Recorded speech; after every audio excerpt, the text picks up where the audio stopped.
বড় সকা ওই হ্যাঁ আগে এই তো ফোন করে আগে দিদাই আগে বাংলাদেশে দাও গতকাল আমাদের কাছে একটি গোপন খবর আসে যে আমাদের গজের ক্যাম্পের বাজার এরিয়াতে বর্ডারের পাশে একজন বাংলাদেশি যুবক ঘোরাফেরা করছে। এই খবর পাওয়ার সঙ্গে সঙ্গে আমরা এডিনগর থানার পুলিশ এবং বিএসএফ এম্বুশপাতি এবং একটি লোককে সন্দেহজনক ঘোরাফেরা করতে দেখে তাকে আটক করি।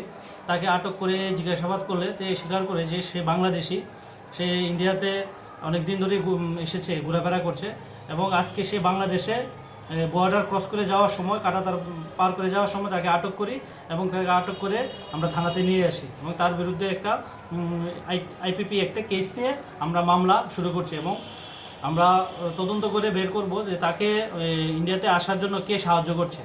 যারাই ইনভলভ থাকে টাউটস বা বোকার, আমরা তাদেরকেও অ্যারেস্ট করে তাদেরকেও আমরা এই মামলায় যুক্ত করব। কি কারণে এসেছিলেন উনি বাংলাদেশ মানে ইন্ডিয়া?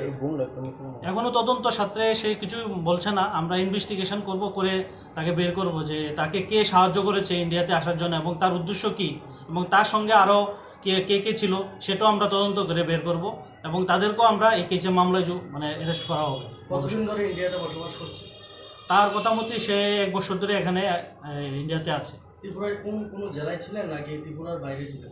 ত্রিপুরায় ছিলেন। কোথায় ছিলেন উনি? এটা সে এখনো বলেনি কোথায়, কিন্তু আমরা তাকে বর্ডারে যখন পারাপার করছিল তখন তাদেরকে আমি যেহেতু পাশের রাজ্য আসামে ইদানিং জঙ্গিদের তৎপরতা বেড়ে গেছে, রাজ্য বাংলাদেশিদের আনাগোনা বেশি, তার সাথে কি কোনো জঙ্গির কার্যকলাপ বা এমন কোনো কিছু মনে হয়? না, এরকম এখনো কিন্তু কিছু পাওয়া যায়নি, তবে আমরা তদন্ত করছি, তদন্ত করে দেখি।